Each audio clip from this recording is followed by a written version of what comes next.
Hello and welcome to a Chromebook tutorial. I am your host Jonathan Parkinson, and in this episode we're going to be talking about Google Docs. And for anybody that's doing any type of writing out there, whether it's for academic, business, or anything whatsoever, Google Docs is probably the best way to go. And I will support Google Docs over any type of word processing program out there, whether it's Word, whether it's whatever you use on Mac, whatever. No matter what I'm talking about, Google Docs is by far the best. And the reason is we'll go through a little explanation of why it's the best. So if you need to, you can just head over to the Chrome store, chrome.google.com/web store, and you can find Google Docs from it there. Once you have it, go ahead and open it up, and you're going to be greeted to something like this. Now, this is just a basic layout. What you have, you're going to have the traditional toolbar on the top, so on, just like majority of word processing programs or applications out there have.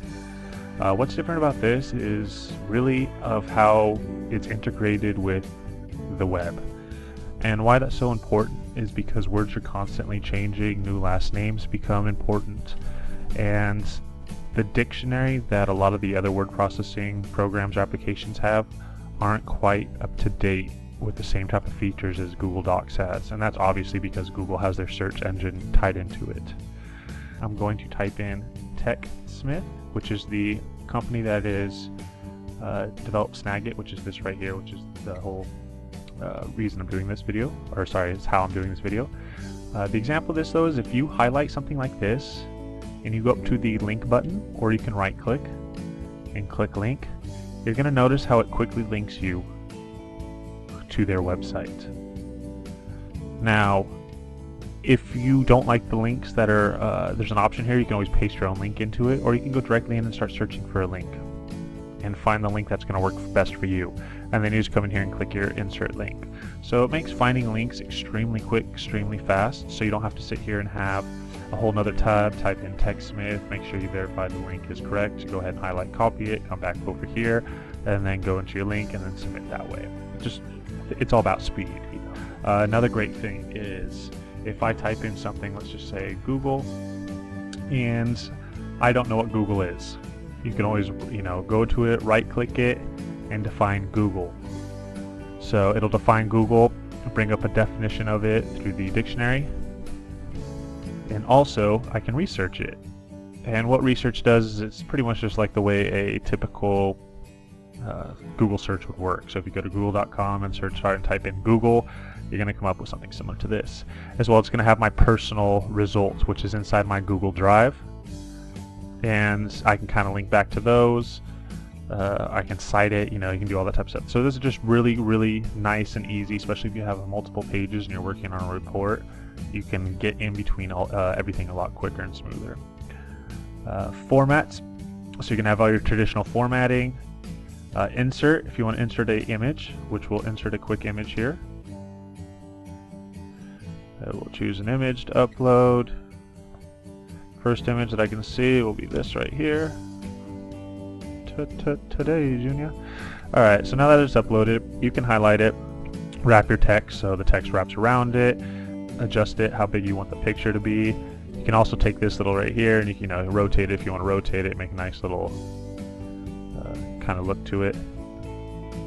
A big thing about this though is if you come into into formats, you come down here and you're going to notice you're going to have different things such as crop image. That's really nice because you can actually crop the image directly inside your picture, so you don't need to worry about opening up another image manipulation tool, and you can just crop it quickly and fast that way. So it's all about quick and easy if you take screenshots or any of that type of stuff.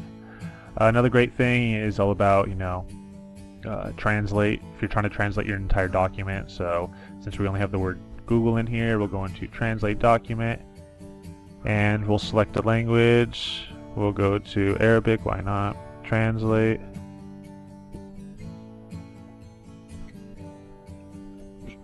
and there you go. Add-ons, this is probably one of the best things that best features that are included with the entire Google Docs, and that is because there's always new add-ons being added to the Google Doc format. Another great thing is you can do on here, which will be publishing to the web. So you can actually save these files, which they normally do save directly to your Google Drive, but you can also publish this article directly to the web.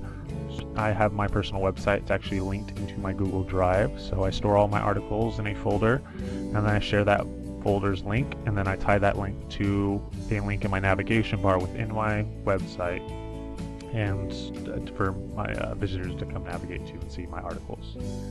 That's pretty much it. Again, this is a very brief overview. There's a ton of stuff you can do with Google Docs, and Google Docs is always looking to constantly upgrade. It is a feature that they really support big time, especially with the Chromebooks and Chromeboxes becoming, more implemented in the education world and the business world. So they need to make sure that a typical word processing application or program works extremely well, and it can work across multiple devices. And that's all you need to do. If you guys have any questions or have a feature that you might like to see in the Google Docs, you can leave it in the comments below, or you can always write me personally. My name again is Jonathan Parkinson, and thanks for watching.